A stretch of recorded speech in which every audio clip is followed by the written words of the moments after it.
Hotep, hey, this is Michael Imhotep, founder of the African History Network, host of the African History Network show. I want to invite you to join me Saturday, June 24th, 2023, 2 p.m. Eastern Standard Time for class number 1 of my 12-week online course, Ancient Kemet, the Moors, and the Ma'afa, Understanding the Transatlantic Slave Trade, what they didn't teach you in school. Kemet is one of the original names for Egypt. This is a fantastic 12-week online course that I teach. We deal with thousands of years of history and what leads up to the transatlantic slave trade taking place. And right now we see an unprecedented attack on the teaching of African history and African American history. We see these fake anti-critical race theory laws that are being passed in state legislatures that Republicans dominate, especially in former Confederate states. We see the attack on the advanced placement African American Studies course in Florida. We see the attack on the way that African American History Month, Black History Month is taught in various schools as well that are passing these anti-critical race theory laws. There's a concerted effort to keep African Americans from waking up. There's a concerted effort to keep this history from being taught, and is being attacked even when it's taught in mainstream media. We know that with Juneteenth, about 60% of Americans know little or nothing about Juneteenth. This was a study that came out. New York Times has an article about this from June 2021. Most Americans know little or nothing about Juneteenth, poll finds. And as we see in the broadcasts that I've done and interviews that I've done this year for Juneteenth, unfortunately, a lot of the information that's floating around in mainstream media, MSNBC, CNN, Washington Post, New York Times, various articles, a lot of that information is false when it even comes to understanding the Emancipation Proclamation, which did not legally free the enslaved Africans. And so it's important to get this history correct, because understanding a legacy of 246 years of slavery, decades of Jim Crow segregation, housing discrimination, redlining, voter suppression, over-policing, health disparities as well. This leads to the structural inequities that we're dealing with today. So your understanding of politics is directly related to your understanding of history, okay? All this comes together. So the more we understand about history, the better we understand about politics and understand how to bring into existence the laws and policies that we need to correct the structural inequities that we're dealing with. So we deal with a lot of this in this 12-week online course. We see Axios.com had an article, New Rules Are Limiting How Teachers Can Teach Black History Month. We look at USA Today had an article, Mock Slave Auctions, Racist Lessons, How U.S. History Class Often Traumatizes, Dehumanizes Black Students. Republican state lawmakers want to punish schools that teach the 1619 Project, etc. And most recently, if we look at what's coming out of Florida, we look at this article here from news1.com. We see most recently, June 17th, 2023, right around that time, we see Governor Ron DeSantis, just in time for Juneteenth, he slashed funding for Black history programs in Florida. And he also vetoed a $5 million in funding that was secured for anti-gun violence groups by state Democrats. This is from news1.com, June 17th, 2023. But also, so there was $160,000 in funding that he cut from the budget, Governor Ron DeSantis, for a Black History Month celebration in Orlando, Florida, called the 1619 Fest. And this has nothing to do with the 1619 Project when you actually read the article. He also cut $200,000 in funding for Florida's Black Music Legacy, a project designed to highlight the state's contribution to Black music. And we know June is Black Music Month. But here is something extremely critical And this deals with the Ocoee Massacre of November 2nd, 1920, which is one of the largest election day massacres in the history of this country. This took place in Florida, Ocoee, Florida.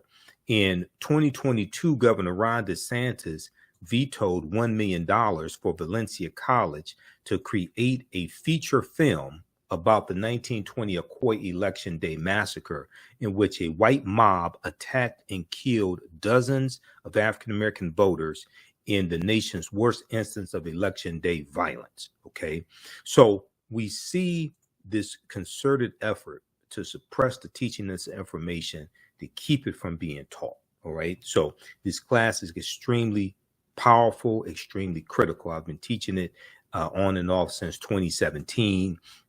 So I do a PowerPoint presentation. We have book references, articles, video clips, and this information. The class is PG-13, so you can use this with your children as well. Okay, so we deal, as I said, we deal with thousands of years of history and what leads up to the transatlantic slave trade taking place. If we look at an introduction to the class, we can't start studying our history in slavery. Even when we study the transatlantic slave trade, which is important to study, we can't start in 1619 or 1441 with the Portuguese going into Mauritania. Okay, we have to deal with thousands of years of history and what leads up to the transatlantic slave trade taking place. We have to look at this history chronologically, and we have to deal with the 800-year occupation of Europe by the Africans known as the Moors, who take the teachings from the Iberian Peninsula, today known as Spain and Portugal, into Europe, and this helps to bring Europe out of the Dark Ages. Okay. Now, this course not only deals with the transatlantic slave trade, but thousands of years of history that leads up to the transatlantic slave trade taking place. August 20th, 2019 marked the 400th year anniversary of the 20 and odd Africans who came into Point Comfort on August 20th, 1619, in what would later be called the colony of Virginia. This year was known as the year of return, as many African Americans were and continue to reconnect to Africa and are traveling to Ghana and other West African countries, but even traveling to East Africa and North Africa, like Egypt. Now, when we discuss the transatlantic slave trade, we have to first understand that African people are the original people of North, Central, and South America, and have been in the land we call the United States of America for at least 51,700 years. Okay, so we deal with thousands of years of history. We deal with great African empires like ancient Nubia, ancient Kemet. We look at Carthage and Hannibal Barca and the Carthaginians, the Punic Wars. We deal with Axum. The three great West African empires of Ghana, Songhai, and Mali. We look at the Olmec culture as well, Namibia, and we go throughout and look at this history chronologically. We deal with Mansa Musa, who was the richest man in the history of the world and who has a lot in common with T'Challa in the film Black Panther. We look at we analyze the Black Panther movies. Also the Woman King, and we deal with the Cleopatra documentary from Jada Pinkett Smith. Okay, so we look at these representations that we see in the media, these recent representations in the media that deal with history also. Okay, the film Black Panther is extremely important because there are 11 different African cultures that we see represented in Black Panther. We know the panther deity Bast comes from Bastet, which is a neter, a deity, a goddess in ancient Kemet. And Bastet was worshipped in the form of a lioness and later a cat. And she was worshipped as early as the second dynasty, 2890 BCE. We know the Wakanda salute comes from the position of the Nsubitis or the pharaohs. And it's always right over left, the arms crossed right over left, which is a symbol of power and a symbol of royalty. This is where the Wakanda salute comes from. We know the word Wakanda is a real word as well and comes from the Omaha, Ponca, and Sioux Indian languages and means possesses secret powers, but it's also a key Congo word is Bantu, and Wakanda is in reference to family. Ruth Carter, who was the costume designer for Black Panther 1 and Black Panther 2, she spent 6 months studying 11 different African cultures and infused all of that into the film Black Panther. There's 7 or 8 different books that we reference in the course. One of them is from my friend, Dr. David Imhotep, The First Americans Were Africans, Documented Evidence, and we deal with the African presence in the land we call the United States of America, going back at least 51,700 years ago. We look at Dr. Albert Goodyear's discovery in 2004, Allendale County, South Carolina, where he discovered 13 different types of evidence thoroughly documenting an African presence in this country we call the United States of America. And these were the short-statured Africans, the Khoisan. He found artifacts, architecture, campsites, carvings, Egyptian writings, footprints in lava, genetic M174D haploid groups dealing with DNA and genetics, linguistics, paintings, skulls, skeletons, structures, and tools. He found 13 different types of evidence thoroughly documenting an African presence in this country. And you could read the article from ScienceDaily.com, New Evidence Puts Man in North America 50,000 Years Ago, from November 18th, 2004, that talks about his discovery. Here's a picture of Dr. Albert Goodyear. And the Khoisan have the oldest DNA on the planet. These are the short-statured Africans. They are the ancestors to the Ainu and the Twa. They go all around the world. And a genetic study from October 2012 published in Science magazine found that the Khoisan in Southern Africa are the oldest ethnic group of modern humans, with their ancestral line originating about 100,000 years ago. The Khoisan, formerly called by the derogatory term Bushmen, are genetically unique, and no other currently known population has separated so early from our common modern human ancestor, according to the report. Here are a couple of Khoisan women here in this picture. Now, the Khoisan live in mainly southern Africa, in territory spanning Botswana, Namibia, Angola, Zambia, Zimbabwe, and South Africa. They are largely divided into 2 groups: hunters and gatherers, who are called the Sans people, S-A-N-S, and keepers of livestock, called the Khoikhoi people. The Khoisan languages include the distinctive click sounds that are not found in the languages of their neighbors. AtlantaBlackStar.com had a good article, 5 ethnic groups that prove the first humans were Black. So we take you through our history. We look at numerous archaeological discoveries that keep pushing the timelines back. There was a big discovery that came out of Morocco in June of 2017. NBCnews.com has this article, "We're older than we thought. New find pushes human origin back 100,000 years ago." And this discovery, they found remains of modern man, Homo sapiens, that date back 300,000 to 350,000 years ago. And this was in Morocco, which is in North Africa. And this is over 100,000 years older than the oldest remains that they found that they had to date of Homo sapiens, which dated back 195,000 years ago and were found in Ethiopia. Okay, so we look at numerous archaeological discoveries. We study Egypt of the West and look at the symbolism coming out of ancient Kemet, ancient Egypt. We look at the Tekken, which is a symbol of the resurrection of the African king Asar. Okay, A-U-S-A-R, Asar, who the Greeks called Osiris. And we see that the Tekkenu for plural, have been taken around the world. There were at least 1,200 Tekkenu in ancient Kemet. Today, there are less than 12. And ancient Egyptians called obelisks Tekkenu, and they were also used to tell time in the past. Their pinnacles were basically covered in gold to reflect the sunlight. Historians say the obelisks represented immortality and eternity, and their long structure helped connect the heavens and the earth. Currently, Cleopatra's Needle is the name given to 3 ancient Egyptian obelisks obelisks, one in New York City, one in London, England, and one in Paris, France. However, they do not all come from one Egyptian site. The obelisks in New York and London are carved out of red granite from the quarries of Aswan, a major source of stone antiquities.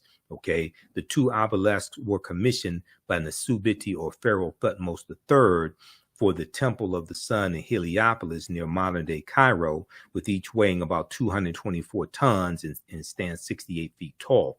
FaceToFaceAfrica.com has a good article, Cleopatra's Needle, how 3 ancient Egyptian obelisks ended up in New York City, London, and Paris. So we look at these structures and we think that Europeans are so brilliant for building these structures, but don't know that these structures were built by African people and taken to other parts of the world, taken to London, England, taken to Paris, France, taken to New York City.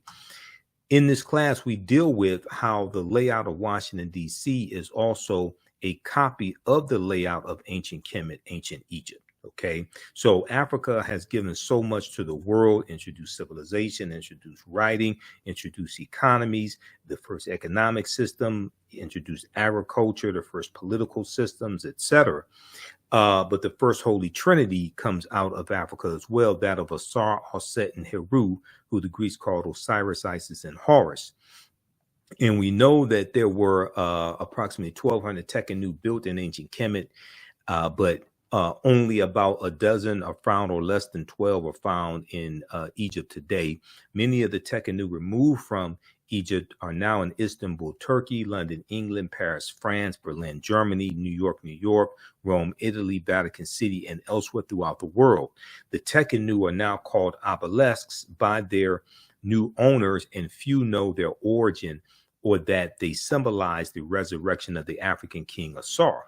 If you read page 17 of Egypt on the Potomac by Tony Browder, Browder breaks this down. I just interviewed Tony Browder in April 2023. We dealt with why Nile Valley civilization history is so important. He's a friend of mine. This is one of the books we use in the class, as well as his other book, his most well-known book, Nile Valley Contributions to Civilization.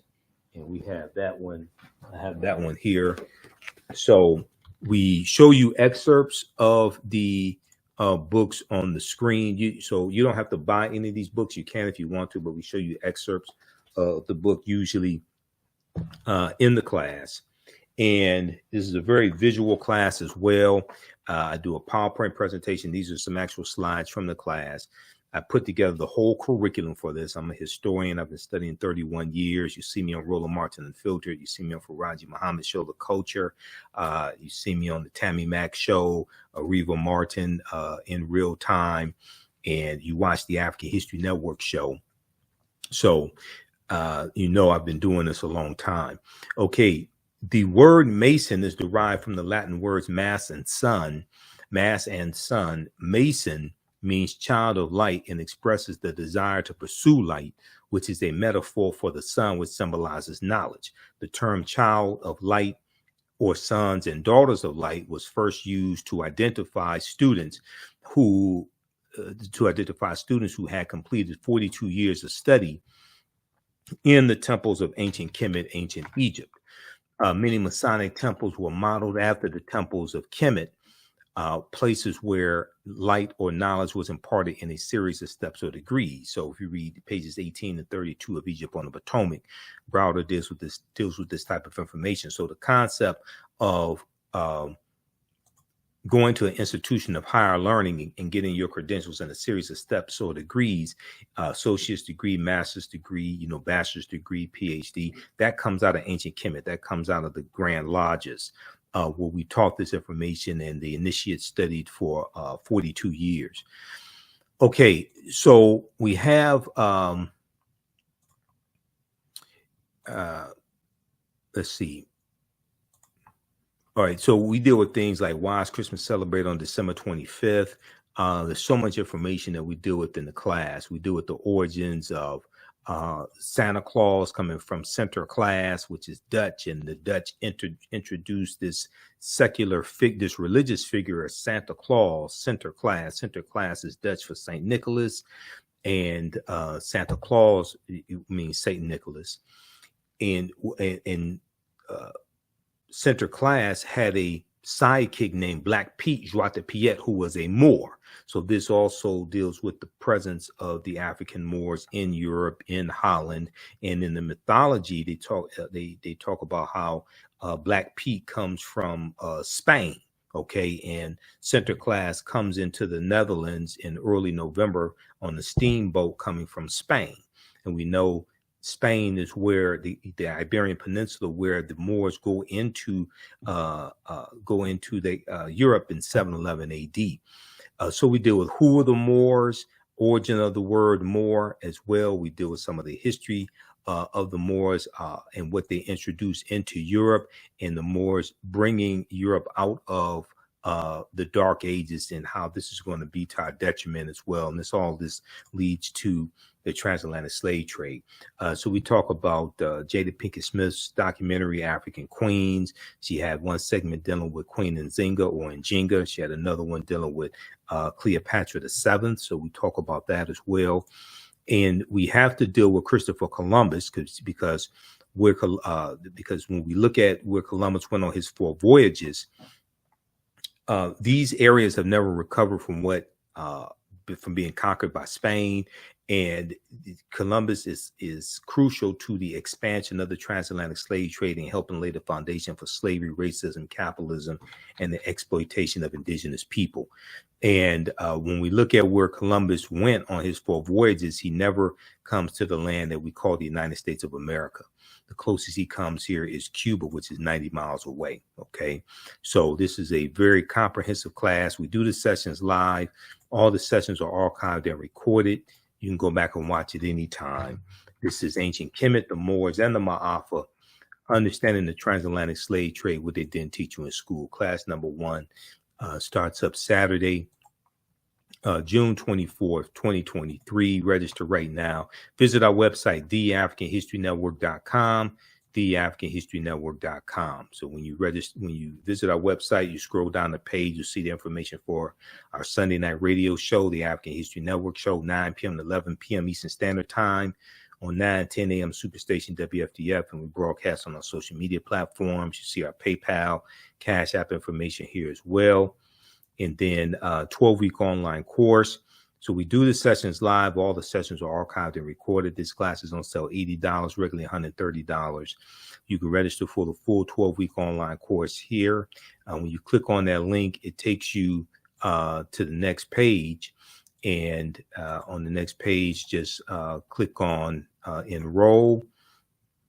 Right here, the purple button, enroll. As soon as you register, you can start watching the content. Okay. And we do the sessions live. All the sessions are archived and recorded. You can go back and watch this anytime. A year from now, 2 years from now, you can go back and watch the entire class. You don't have to be in class live, or don't take attendance, anything like that. We have a live text chat also. In class, you can see me, I can't see you. We have a live text chat, so you can ask questions in class as well. Okay. And we have a bundle pack where you get this class and the second class that I teach, Black resistance movements from the Haitian Revolution, U.S. Civil War, Civil Rights Movement, and Black Power Movement, 1800 to 1968. I teach that class on Sundays, 2 p.m. to 4 p.m. Eastern Standard Time. And that class, we deal with so much history. We deal with that crucial period of time leading up to the Civil War, and after slavery ends, in the Reconstruction era, Jim Crow era, Great Migration, World War I, World War II, Civil Rights Movement, Black Power Movement, to understand what happened to us after slavery ended, what were the laws and policies put in place to put us where we are, to bring us to where we are today, to understand where we need to go from here. So your understanding of politics, and politics is the legal distribution of scarce wealth, power, and resources, and the writing of laws, statutes, ordinances, amendments, and treaties, their adoption, interpretation, and enforcement. Your understanding of politics is directly related to your understanding of history. So the more you understand history, the better you understand politics, the better we understand how all these policies impact us and how to engage in politics. And this is why you hear me say we have to stop telling African Americans to exercise your right to vote. You don't vote for exercise. If you want to exercise, you go to the gym and work out. You vote for power. Politics is the legal distribution of scarce wealth, power, and resources, and the writing of laws, statutes, ordinances, amendments, and treaties, their adoption, interpretation, and enforcement.